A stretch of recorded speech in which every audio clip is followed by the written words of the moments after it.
தமிழகத்தில் இருக்கும் இலங்கை அகதிகள் சொந்த நாடு திரும்புவதற்கு அரசுக்கு சுமார் 1,00,000 ரூபாய் கட்ட வேண்டும் என்ற விதியிலிருந்து விலக்கு அளிக்க வேண்டும் என முதலமைச்சர் ஜெயலலிதாவிற்கு இலங்கை வடக்கு மாகாண உறுப்பினர் அனந்தி சசிதரன் கோரிக்கை விடுத்துள்ளார்.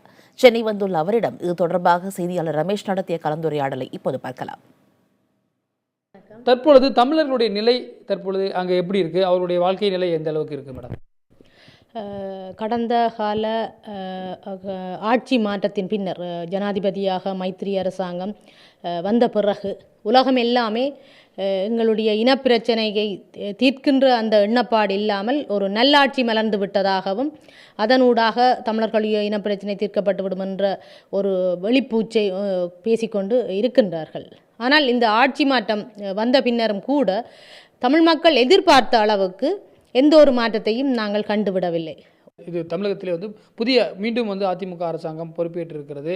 நீங்கள் இந்த அரசுக்கு வைக்கக்கூடிய கோரிக்கை இங்கே உங்கள் இலங்கை அகதிகள் இங்கு வாழ்கிறார்கள், அவர்களுக்கு உள்ள கோரிக்கைகளாக நீங்கள் என்ன இந்த அரசுக்கு புதிய அரசாங்கத்திற்கு இந்த மீண்டும் பொறுப்பேற்றக்கூடிய அரசாங்கத்துக்கு நீங்கள் வைக்கக்கூடிய கோரிக்கை என்ன?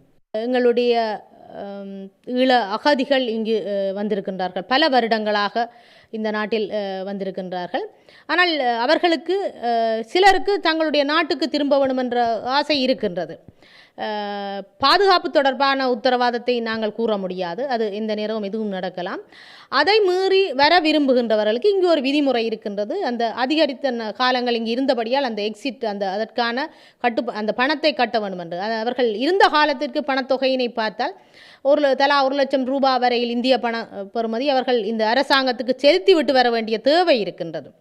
எனவே தமிழ்நாடு முதலமைச்சர் அவர்கள் இந்த விரும்புகின்ற ஈழ அகதிகள் தொடர்பாக, தன்னுடைய சொந்த தாயகம் திரும்ப விரும்புகின்ற அகதிகள் தொடர்பாக இந்த விலக்களிப்பு ஒன்றை நிச்சயமாக அவர்களுக்கு செய்வதன் ஊடாக அவர்கள் அது ஒரு பெரிய தொகை, அவர்கள் ஏனென்றால் இங்கு அகதியாக இருக்கின்றார்கள், அவர்களுக்கு வருமானம் இல்லை, இவ்வாறான ஒரு தொகையை கட்டுவது அவர்கள் ஆயுள் காலத்தில் நடைபெறாத ஒரு விடயம். ஆனபடியால் ஒரு தன்னுடைய ஒரு மீள் பரிசீலனைக்கு உட்படுத்தி இந்த அகதிகள் தொடர்பான அந்த பணத்தினை இந்திய அரசாங்கத்தை செலுத்துகிற பணத்திற்கான விதிவிலக்கு கொடுப்பதுடன் கடந்த ராஜீவ்காந்தி கொலை வழக்கில் சாந்தன், பேரறிவாளன், முருகன், நளினி இவர்கள் எல்லோருமே ஒரு பொது மன்னிப்பு அடிப்படையிலாவது விடுவிக்கப்பட வேண்டும் என்பது பாதிக்கப்பட்ட ஈழத்தமிழர்களுடைய விருப்பமாக இருக்கின்றது.